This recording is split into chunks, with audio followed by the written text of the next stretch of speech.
my computer. Well, I think if it's to the cloud, I don't know how long it stays. 2 weeks, 3 weeks, A month. a month? Okay, just so that you know. Yeah. Okay, It great. depends if you have room on your computer. All right. I might start putting these up on the YouTube. We have a YouTube. Maybe that's best. Okay. So, welcome everybody. I am really happy to introduce Laura Orlando from Just Zero, who is going to present to us today um, slides for an overview of landfill leachate treatment for toxic chemicals. Um, Laura is the senior scientist of Just Zero. She has her MPA from Harvard Kennedy School, civil engineering from University of Michigan, a BSc. I'm just going to read this wonderful creative bio. Laura says that her career has been a voyage through the crossroads of soil, health, water quality, and human health. Together, these realms engage the discovery and application of ecological practices and infrastructure. They also reveal destructive practices and technologies, including those of waste management and disposal. As an engineer and researcher, it is through the examination of our sewers that I've come to have a detailed understanding of what flows in and what flows out. The takeaway? The toxic mess we call waste is profoundly unhealthy for people and the planet. At Just Zero, in addition to leading all our sewer related work, she helps separate fact from fiction. Laura translates engineering plans and provides their teams, with the science that they need. Knowing the facts allows Just Zero to open the black boxes, to make visible the science and technology, to show what they do and do not do, and to tell the true stories of the waste stream so that we can work alongside the public to act in the interest of community health and well-being. So I'm going to turn things over now to Laura Orlando. Thanks for being here. Thanks, everybody. I see lots of familiar faces, so I'm among friends here. Um, let's see, let me change my view here because I don't really want to look at myself. And we're talking about a lot of black boxes here. And I'll get a little bit more into that, but I'm going to give a broad overview. I wasn't sure who was going to be on this call. Um, and then an overview of the various technologies that are talked about with regard to landfill leachate treatment. And to be clear, we have until 2:30. That's correct. Okay, Yeah. great. So let me go to my slides, and I need to. And Laura, that includes Q&A, so I'm hoping for some. Yes, Yeah. yep, for sure. Um, Now you should be able to share your screen. There you go. yep. And then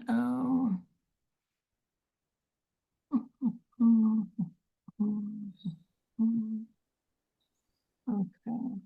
So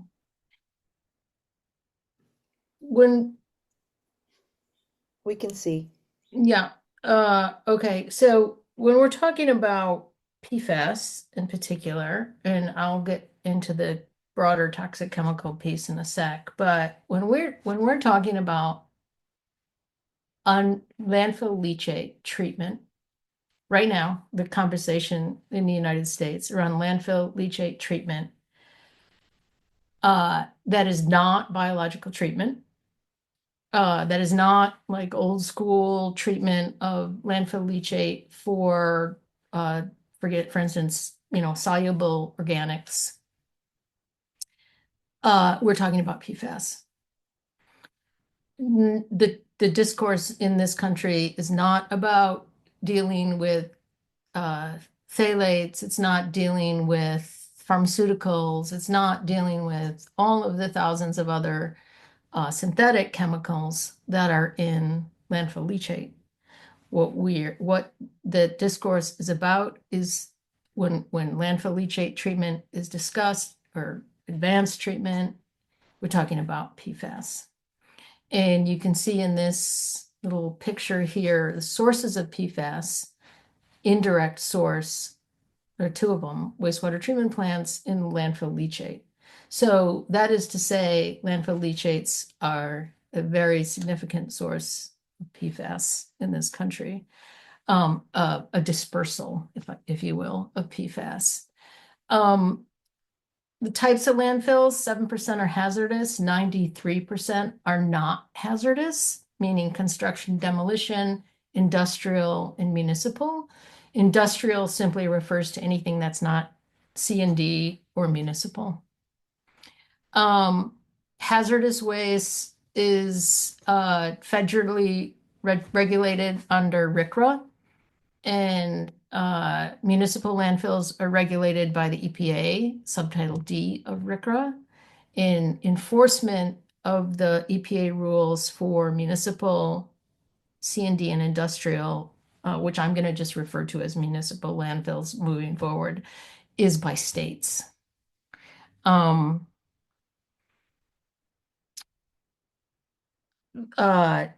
leachate is, if landfill leachate is discharged into surface waters, the leachate has to, or the operator has to have a NIPDES permit under the Clean Water Act. But that's not happening a whole lot these days.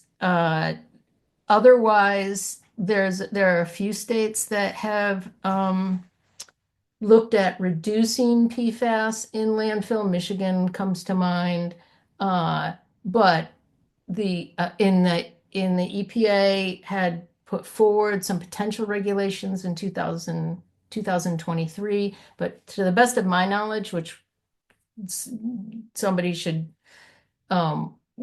let me know, but to the best of my knowledge, there are currently no federal regulations on landfill leachate apart from surface water discharges and how it's collected, that kind of thing, but not what its constituents need to be or reductions of particular chemicals. Of course, leachate's linked to all kinds of troubles, water pollution, greenhouse gases, toxins in people in the environment, and all landfills are an environmental hazard. So that business of hazardous and non-hazardous, they're all hazardous. But there is a distinction in the kinds of waste that go into each of those different kinds of landfills. Both have trouble for people, but both hazardous and non-hazardous disproportionately impact poor communities and communities of color. Claire Cannon at UC Davis has done some terrific work on gender, color, poverty, all of these issues. She's sort of layered a lot of stats that she's collected as part of her dissertation work and generated just a huge amount of information about where particularly those 93% of non-hazardous landfills are located and who lives near them. And one of the things that she says, gender is a significant and robust predictor of landfill presence across landfill types. Single women living in poverty who are single mothers are like one of the number one groups that live close to landfills. And in hazardous landfills are more likely to be in urban areas, non-hazardous in rural. And by rural, I mean kind of across the whole rural spectrum, peri-urban all the way to very rural. Something I'm not going to talk a lot about today is disaster land, after natural disasters. And Claire has written a lot about this too, but after natural disasters, kind of a a general rule is between 1 and 5 times the amount of solid waste generated by the community or city that has experienced a natural disaster.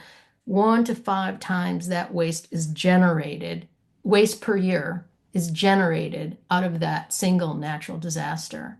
So with Katrina, it was 5 times as much solid waste, waste material that gets generated in an entire year in New Orleans was generated after Katrina.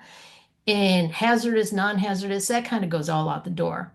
They just want to get rid of it as fast as they can to begin to rebuild and, put those communities back together. And so there is some interesting work that's been done on uh, landfills that receive these materials after disasters, and that's a whole different ballgame, but it's very, very interesting.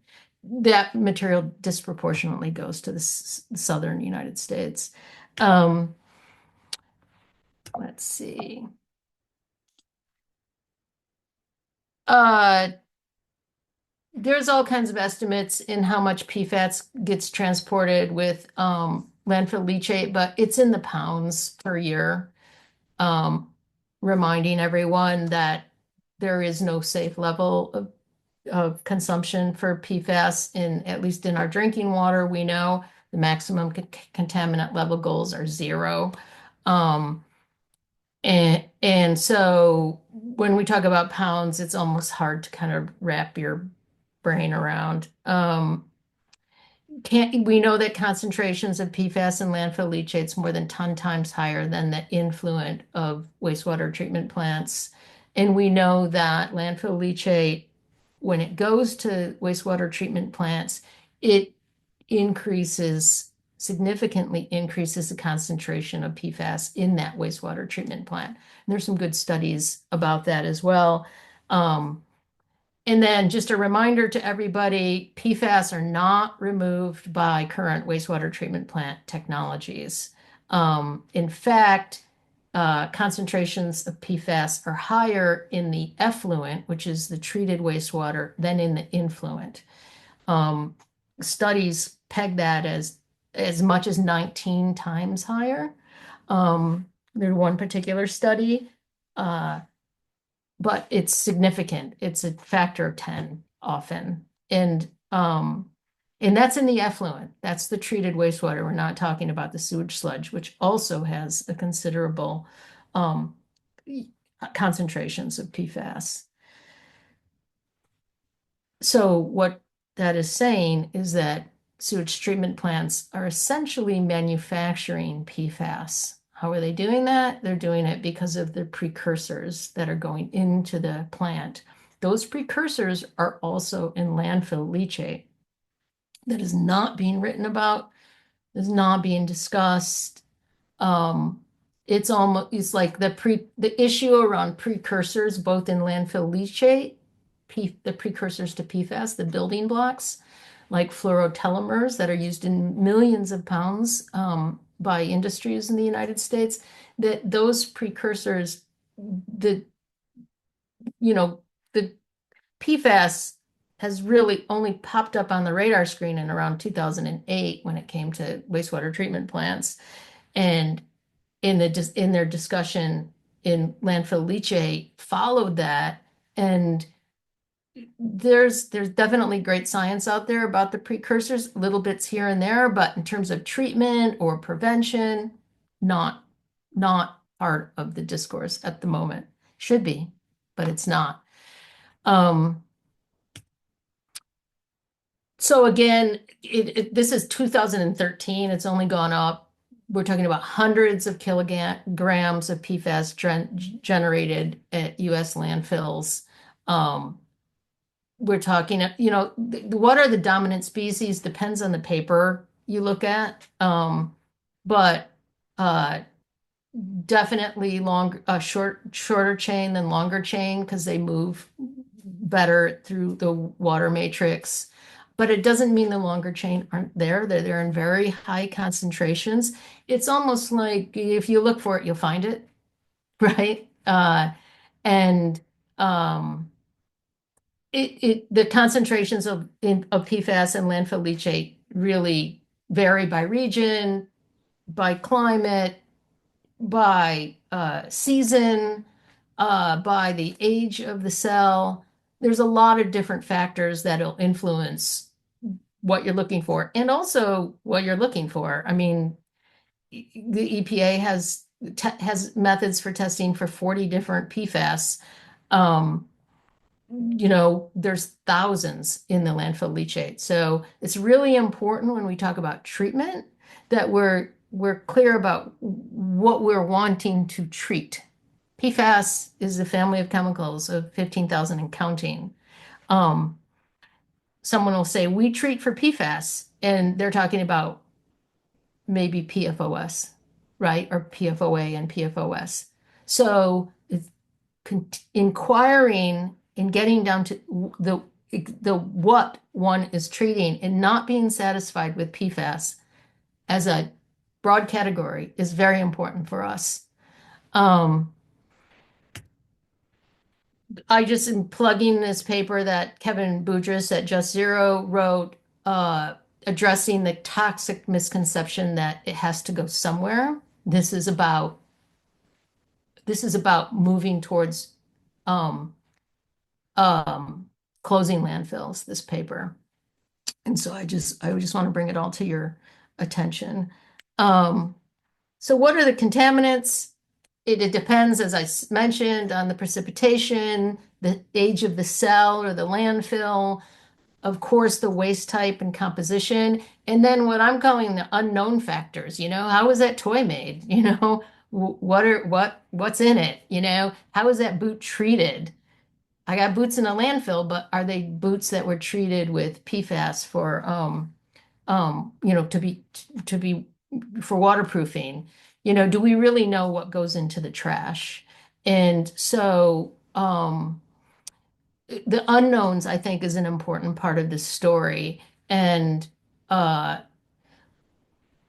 so the big broad categories are soluble organic matter, such as amino acids, humic acids, volatile fatty acids, alcohols, inorganic constituents like ammonia, nitrogen, chloride, iron, lead, and then the xenobiotic organic compounds, which are the synthetic chemicals, such as phthalates, polyaromatic hydrocarbons, pharmaceuticals, pesticides, surfactants like nonylphenols, which are estrogen mimickers. A lot of these are estrogen mimickers and have other profound health consequences. Um, uh, and then, of course, PFAS.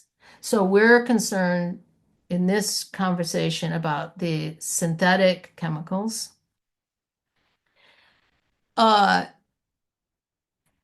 Until really, really recently, and then again, you have to always start with this question when somebody talks about landfill leachate treatment. What kind of treatment are they talking about? Up until almost the present day, when someone talked about landfill leachate treatment, they were talking about biological treatment. So that's a reduction of biological oxygen demand, chemical oxygen demand, and ammonia, for example, before discharge into surface waters or before going to a wastewater treatment plant. Very state dependent and very wastewater treatment plant dependent. What I mean by that is, so the city of Lowell has a sewage treatment plant, and the largest landfill in New England is Turnkey in New Hampshire, and Turnkey was sending a large portion of its leachate to Lowell up until a few years ago. And Lowell sent them a letter and says, look, we want you to pre-treat this landfill leachate because the BOD is too high. That means the putrescible organic matter is really high. So when BOD is high, it's a big, broad metric, and it's commonly used to measure the effectiveness of wastewater treatment. And the biological oxygen demand, when it's high, you put that material into, say, a receiving body of water, it'll use up all the oxygen. the dissolved oxygen will disappear and that aquatic ecosystem will be harmed. A fish will die, it'll change. And so one of the most important metrics that are used to evaluate the effectiveness of sewage treatment is this metric, biological oxygen demand.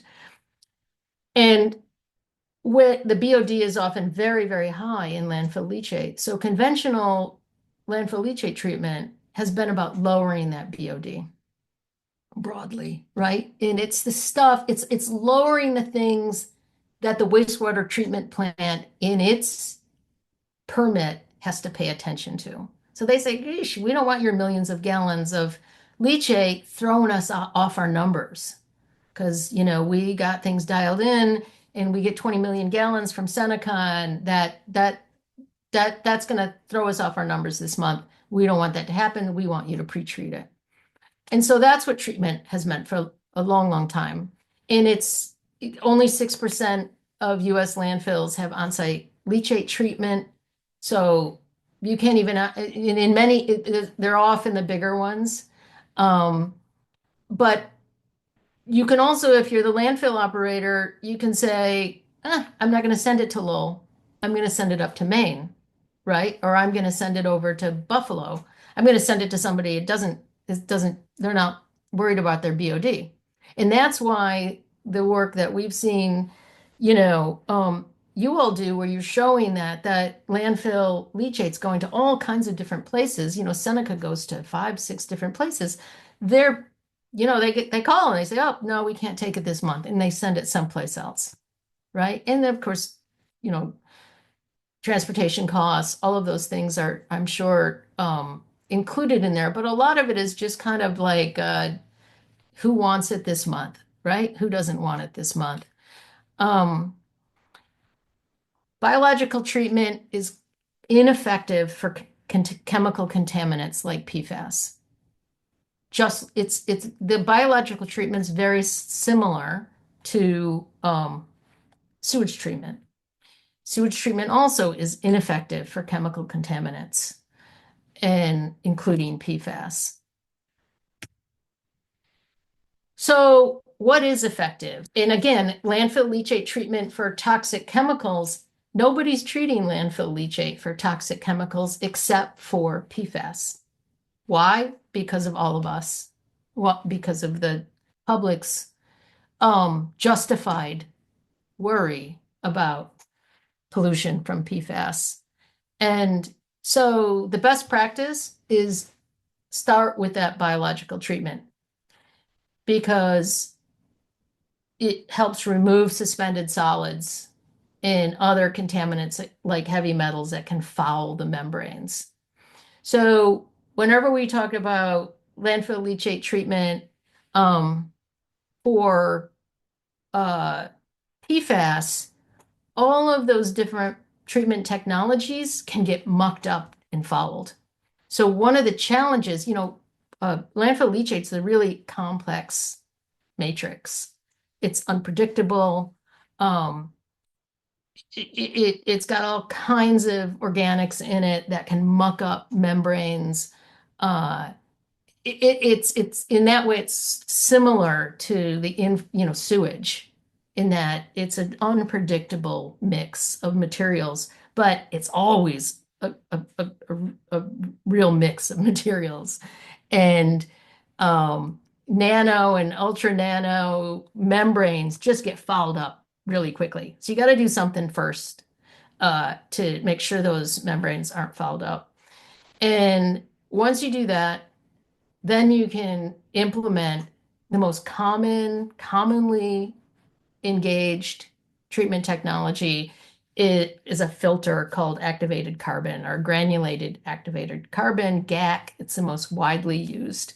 And that membrane is meant to absorb some PFAS. This is all after the leachate has been collected. None of this is like in the landfill, just to be clear. And A similar absorption technology is ion exchange. They're different, but ion exchange exchanges PFAS ions, which are generally negative for non-toxic ions on a resin surface, right? And I am not going to take I did not have drawings. I'm not taking a deep dive into each of these technologies because I don't think that's what we're after. I can provide such things if folks would like to see how these all actually work. Um, uh, so you can absorb it through some kind of membrane or resin activity, and then then you have a residual. I'm going to get into that. You got something you got to get rid of. And again, the what you're absorbing, what the ion exchange is addressing, those questions are really important.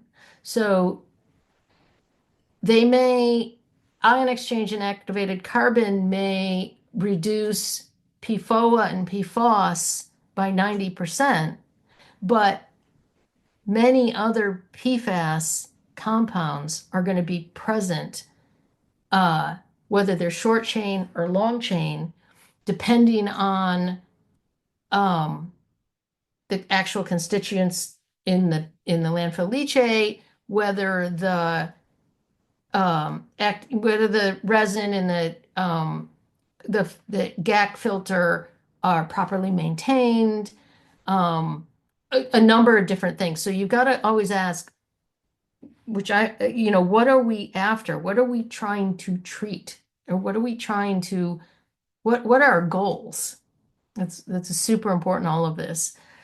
Reverse osmosis is often used with membrane filtration, like granulated activated carbon, to limit the fouling of the RO medium. So that you're forcing that leachate through a membrane, and you get reject water that is heavy in a lot of PFAS. That's where you're capturing the PFAS, and then you get a liquid component that is treated, right? That is has less PFAS. You'll notice in nowhere in this conversation am I going to talk about 100% PFAS separation. There is no technology that does that.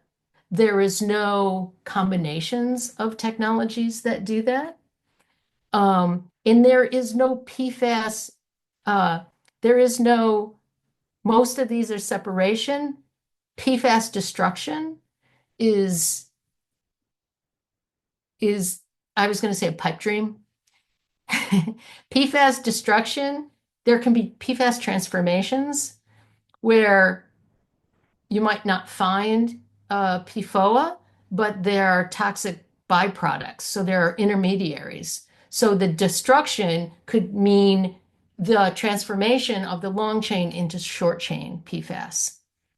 And so when you hear 100% PFAS removal or 100% PFAS destruction, look askance at that and ask more questions.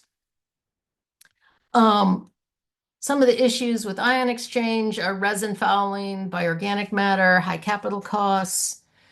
In all of these, there's a PFAS concentrate or a concentration of PFAS in a residual product that has to be disposed of, which is our world right now. I mean, I don't think any of us can fix that. And I think our goal should be to keep toxic chemicals out of the life stream by not manufacturing them, by reducing their use for only essential use, and by not, keeping them out of life stream. So containing them as best we can. And we're going to make compromises because the resin followed by the resin that has PFAS in it, the membranes that have PFAS in it, the reject water that has PFAS in it, the fomate from foam fractionation that has PFAS in it, high concentrations because you've removed it from something has to go somewhere. So those are important things to ask. Where's it going? Right? Um, and all of these technologies that I'm talking about have work for some PFAS, work less for others, don't work at all for example, short chain. Um, reverse osmosis issues, again, membrane fouling, same with granulated activated carbon. Those membranes have to be changed regularly. But RO issues, membrane fouling, power consumption, it takes a lot of power, so the high cost of operation, and then, of course, the disposal of the membranes in reject water. Other technologies are advanced oxidation, which includes electrochemical and advanced plasma reactors. They're both high energy and they have limits in terms of large scale application. Um, we just haven't seen them in large scale applications. So broadly, the electrochemical, you pass an electrical current to create oxidants that mineralize or degrade the PFAS. You notice it doesn't destroy the PFAS. Um, and you can see where the electricity costs can be very high in this. And it breaks down those PFAS into shorter chain PFAS. The short chain are resistant to this type of treatment. So again, if somebody says advanced oxidation is the best, we can get rid of 99% of PFOA, you have to, if you ask about the other PFAS that are all, they're all dangerous to our health in very similar ways. And so be aware, be aware of that kind of um, sloganeering. Um, Advanced plasma uses a gas, a plasma reactor. Um, but both are what's called advanced oxidation processes. Um, Both have high energy costs and produce toxic byproducts, for instance, fluorinated intermediaries, so that the PFAS aren't destroyed, they're transformed. And there's a lot of unknowns in that transformation. It's something that's very similar to gasification and pyrolysis. A lot of unknowns about what's going up the vent stack. But enough is known that there's trouble. And by the trouble, I mean there are intermediaries that cause harm to human health. And then electrode fouling is also a problem. So one question to ask when people are talking about landfill treatment or proposing a particular treatment technology, who's responsible for maintenance? Who's responsible for making sure the operational processes, of which all of these can be very complicated, who's paying attention to that? Um, Foam fractionation, also it's called a lot of different things, but foam separation, it's a physical separation technology. It's an old technology. Um, 100 years ago, foam fractionation, it's been used in the food world for a long time. 100 years ago, foam fractionation was used to separate peppermint oil from peppermint. I'm from southwestern Michigan. In Albert Todd was the peppermint king in the late 19th century, in the early 20th century, and he produced over 99% of all the peppermint oil in the United States at that time.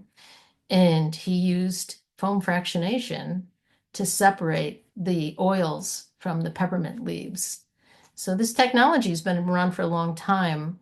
You introduce air or nitrogen gas to make bubbles, right? In the surfactant properties, so that what's attracted to water and what's not attracted to water creates a frothy layer at the top of the column, and then you skim off that layer. It's called fomate, and you collect it, and that's where some of the PFAS, that's hydrophobic, for example, doesn't like water, that's where it'll go. it's more effective for long chain than short chain. The broad number that's used is 69% of PFAS removal. There are about 5 papers. I haven't looked in the last few months, but there are about 5 papers written about foam fractionation. 3 of them are by an Australian company that sells a particular foam fractionation technology. That in that there's a real question is scalability. And a lot of these foam fractionation technologies they're literally boxes. They're like these mobile boxes um, that you gotta, one question is, can whatever that box, its capacity, what's its capacity? If you're generating 10 million gallons of landfill leachate and its capacity is 2 million gallons, what are you going to do with the other leachate? And what I see are landfill operators saying we're treating for PFAS, and they're treating a fraction of the landfill leachate, not the full amount of landfill leachate.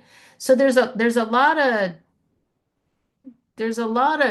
kind of trickery going on out there around treatment. And Jen, you're spot on. I mean, I start my wastewater treatment classes with language, with like writing on the board the words treatment, clean, safe. These words mean something to us because we want safe, we want clean, when we're sick, we want to be treated. These words have important meaning to us, but they're used in the particularly in the waste industry as these big umbrella terms that lose their meaning, or they don't lose their meaning. They often prevent us for really inquiring. Okay, treatment.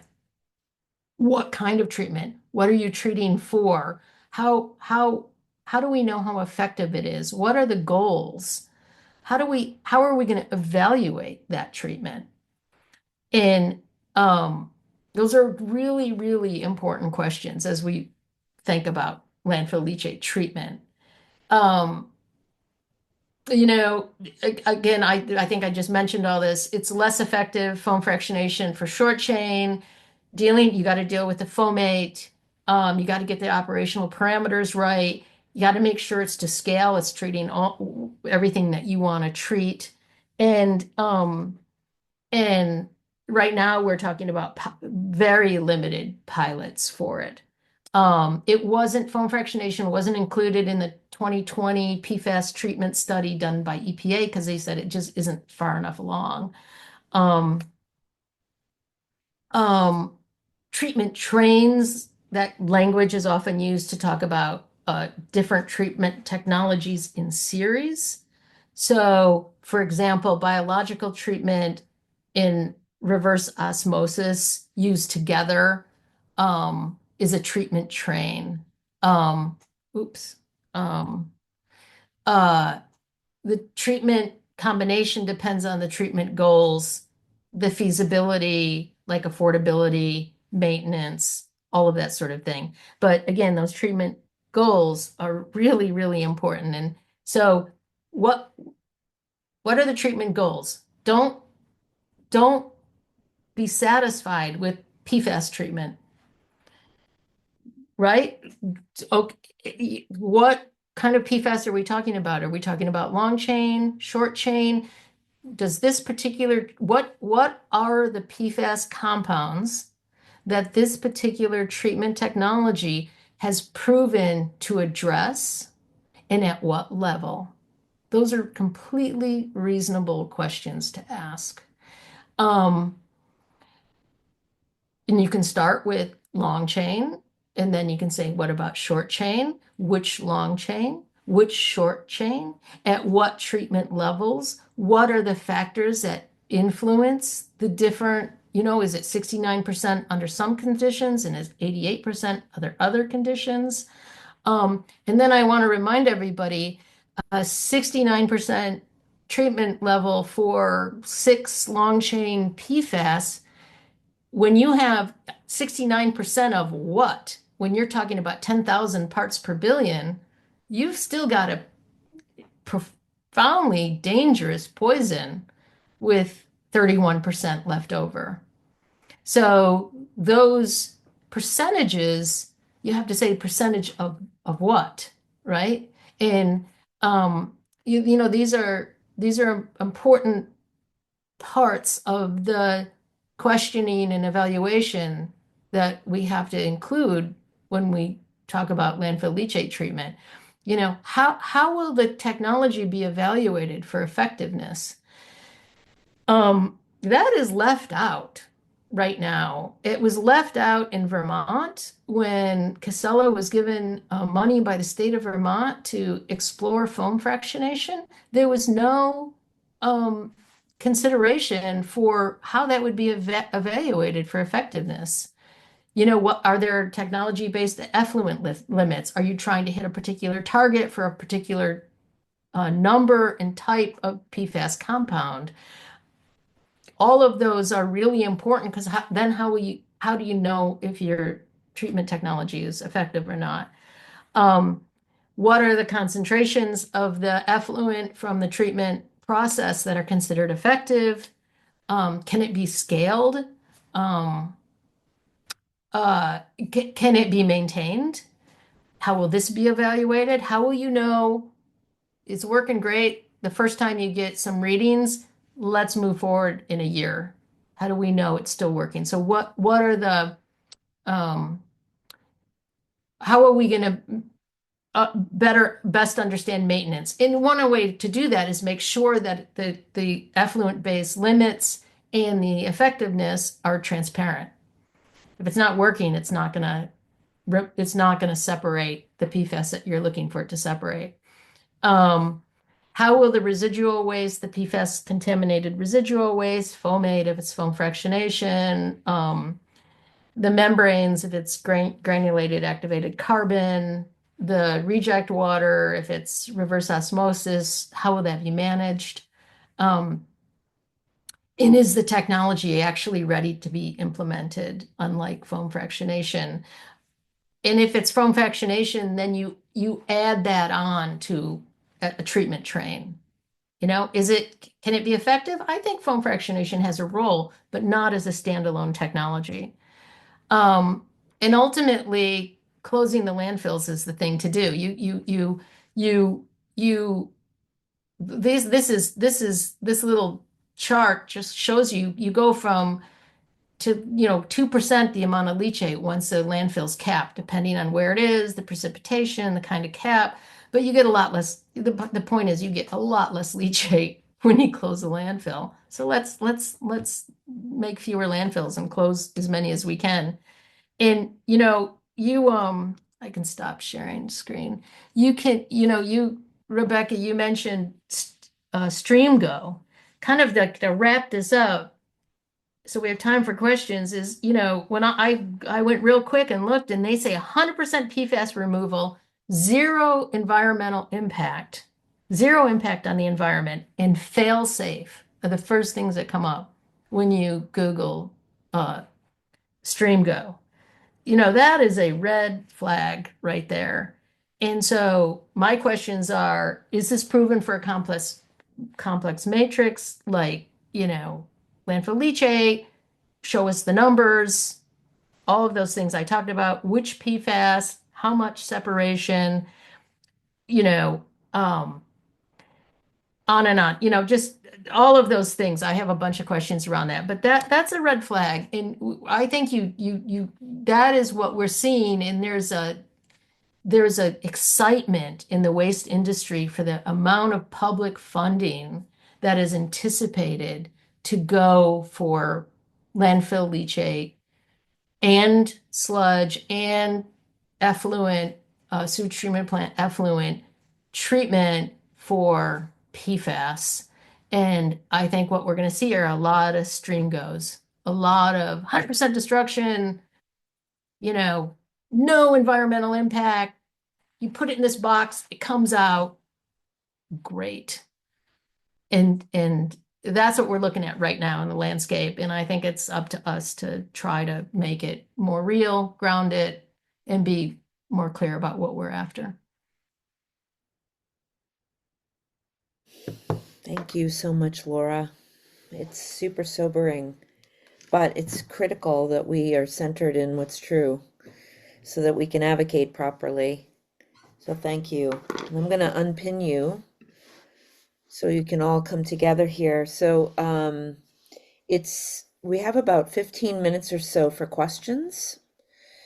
So I'll ask you to come on camera and maybe just raise your hand or use the icons so we can get everybody in order. And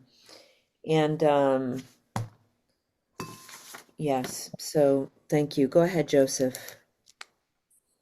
Yeah, thanks. Well, that was pretty eye-opening, Laura. Thanks for that presentation. I think we have a real problem, don't we? But anyway, I did have a question regarding the foam fractionation. Um, and we've been having events on the Finger Lakes where there's lines of this white foam that just appear for no apparent reason. And I just saw something the other day that money's been appropriated for the New York State DEC to test that foam, and I think they were testing specifically for PFAS. Does that sound reasonable? Does that sound like? I I I'm I'm remembering seeing some a study or studies around foam on freshwater lakes having high concentrations of PFAS in it. And, the decomposition of organic matter can cause foams, algal blooms can cause foams. Um, there's a lot of different things, but I think that, detergents, surfactants can cause foams, so I think I think that testing it for PFAS is a great idea. I think that it would help understand where, whether, for instance, it's coming from sewage discharge or landfill leachate discharge or agricultural runoff. So, I mean, I don't know what else to say about it, but I think testing for PFAS is a great idea. Thank you. Tracy. Yes. So first, I'll respond to Joseph's question. I just saw a very good documentary on PFAS that I can make available. It's a little complicated, so I'll send that out or ask Rebecca to. It's called How to Poison a Planet, and it's new. And there's there's visuals of foam in Australia coming from creeks from a military base that had firefighting training. It's typically it was PFOS, and there were numerous Aboriginal peoples who died of cancer and got um had I other. mean, testing a foam, if it has PFAS in it, then it's not natural, right? Yes. It's not an algal bloom. It's not, it's so that would just like boom, it's anthropogenic. It would just separate it from a natural foam from, whatever organic decay or something like that. So I Eutrophication or something like that. just wanted to ask a quick question. My understanding of PFAS destruction and what I've explained to other people is it's the destruction of the fluorine carbon bond. And anything else you might break long chain into short chain PFAS or something like that. But that's not destruction. That destruction requires that There the is no PFAS destruction. There's a little bit of bench science, and every now and then it'll pop up in the Guardian or something of somebody in some lab that's destroyed PFAS. But okay.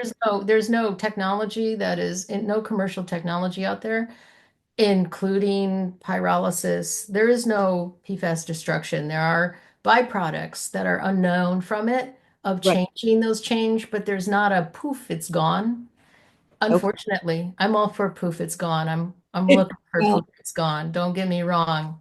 And fluorine is a very toxic element, so even if you break down the carbon fluorine bond, you're going to get other, fluorine gases, for example, which are I all mean, it's just one of those things to have your ear perk up when somebody's talking on and on about PFAS destruction. PFAS removal, and not everybody's as careful with language as they should be, but the promoters of these technologies should be. And Yes. they should be called on it. I think the general public, they're doing a yeoman's work of trying to learn about this stuff and not wanting to learn about it. Um, like so many troubles. But I think that PFAS removal is like the real core piece of what we're talking about. Okay. Okay. Thanks for that clarification. Thanks, Tracy. So Laura, can you give us a sense of, based on where we are today, and when we talk about on-site treatment and when the New York State Department of Environmental Conservation in New York State talks about on-site treatment and disposal of leachate at landfills, what exactly do you think they're talking about or imagining, and what in the short term is actually possible? It's a good question. I mean, I think that every time, for instance, the state of New York or any other state or any other regulatory body talks about landfill leachate treatment, a number of questions have to be asked, right? Because as I explained in the last 45 minutes, treatment can mean a lot of different things. Even if they're talking about the treatment of PFAS, you have to ask a lot of different things. Well, what are the treatment goals? Right? For instance, how do you evaluate the effectiveness of the treatment? What are you treating for? Um, and so it is unknown what that means right now. Uh, what I have no idea what the state of New York means by it. And so I think asking questions about it is really, really important. I think that the possibilities are great. I mean, the uh in some ways, it's to our advantage that there's been, unfortunate for the communities dealing with them, the nearby communities, but the consolidation of the landfills, the landfills are bigger than they've ever been. They're fewer, but they're bigger. It gives real opportunities for on-site treatment. We should be demanding every landfill should have on-site treatment. It particularly the ones generating the most landfill leachate, right? And like with wastewater treatment plants, it's the large cities that generate the most effluent and generate the most sewage sludge.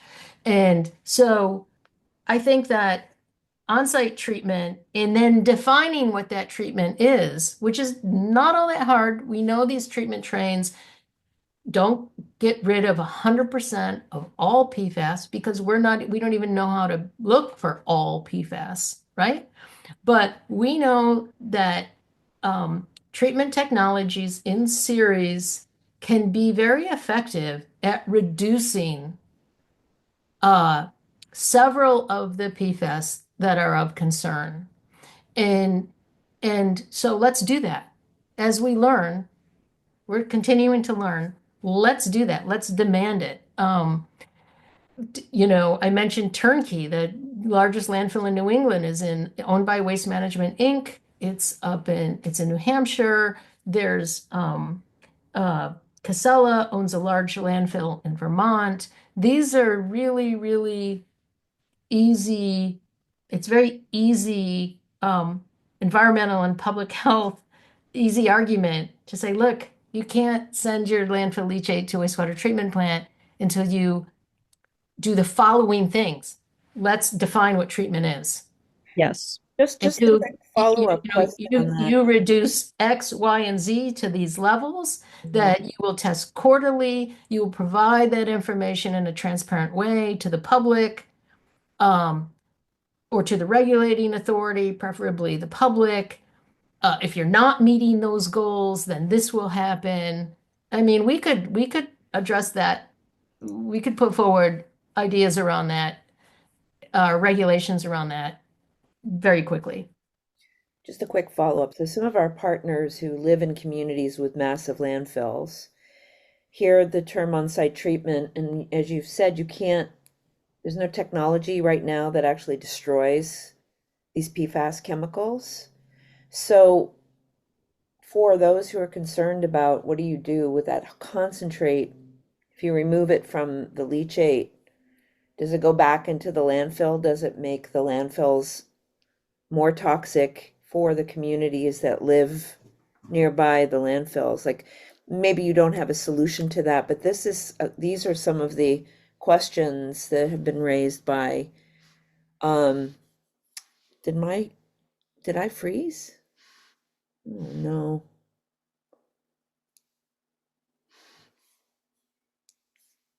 Waste landfill, you can't reintroduce that high concentrate of PFAS back into that landfill. Um, and um, we haven't even talked about the PFAS hazards in the air around that. On-site treatment technologies also be evaluated for the volatile compounds coming out of them. We have to understand whether we need additional scrubbers or additional technologies to make sure that we're not cycling PFAS into the air, right? And that's not a hard thing. Either it's known, or if it's unknown, we'd better find out or not use that technology. And I think too that if we demand on-site treatment for 100 of PFAS, and we define what that treatment is, and we make it real, then I think that it will make taking our trash and dumping it into a hole less cost effective and less desirable, and uh, will challenge, landfills are a big moneymaker for Waste Management Inc. and companies like them. And they will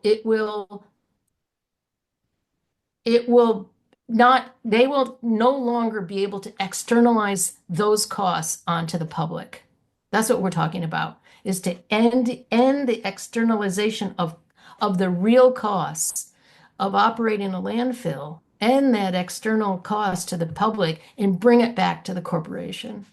Thank you, Laura. Mike Ewall asked a question in the chat, and then I'll get to you, Joseph. Jane Williams has been promoting supercritical water oxidation as a technology that can safely break down the CF bonds in PFAS. It's been used for chemical weapons. While it may still be experimental for PFAS, is it wrong-headed to think that this could be a solution?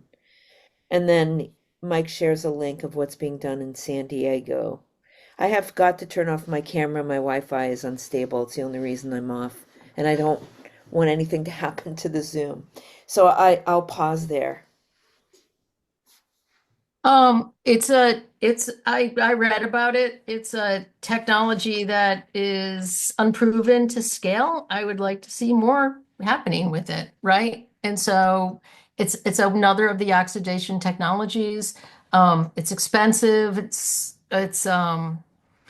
But it's got promise. I mean, it's something I think we should further explore, but keeping in mind of what's it doing? What are the byproducts? Uh, and can it be brought to scale? Thank you, Laura. Thanks, Mike. Go ahead, Joseph. Yeah, getting back to the PFAS in air, Laura, and I don't know if we've already discussed this once, probably, but one of the ways Seneca Meadows tries to get rid of some of their leachate is with an evaporator. Okay. And we asked the DEC whether there would be PFAS in the air coming from this evaporator, and they said no, the temperatures are too low to volatilize the PFAS. I'm not a scientist, but that doesn't sound like it's possible. I mean, their evaporators caught on fire twice now, so I don't think they're using it currently.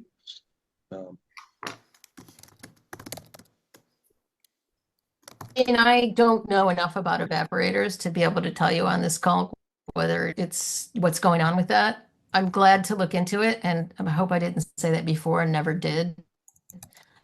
No, Um, I don't know. yeah, Um, this is the other thing, folks. I mean, you got me. I'm not a engineer that deals with this stuff on a daily basis, but none are, hmm. right? I mean, the industry has people focused on certain things.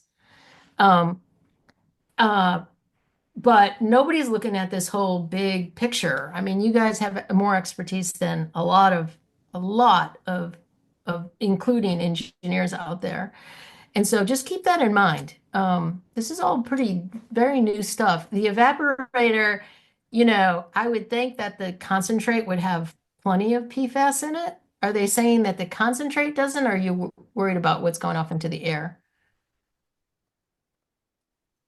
I'm worried about what's going off into the air when they Yeah, evaporate the liquid from the leachate. yeah, yeah, yeah.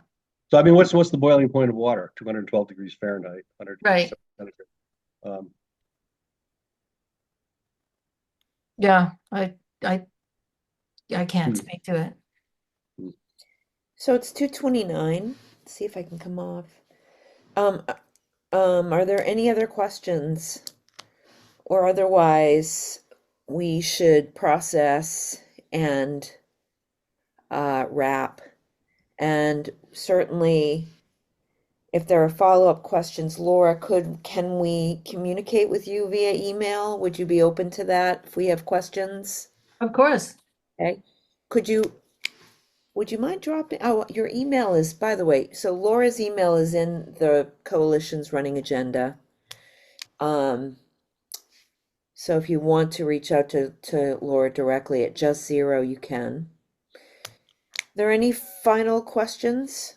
Oh, thanks, Laura. And she just dropped it into the chat. It's a lot to think about. Listen, don't be discouraged. I know. We're not going to get it all. It's not an either or thing, but we can demand that the corporations pay for this and that the public not pay for it as they are right now. They're paying for it with their health, they're paying for it with the environmental destruction, and they're paying for it with their tax dollars to operate those wastewater treatment plants that aren't doing anything. Mhm.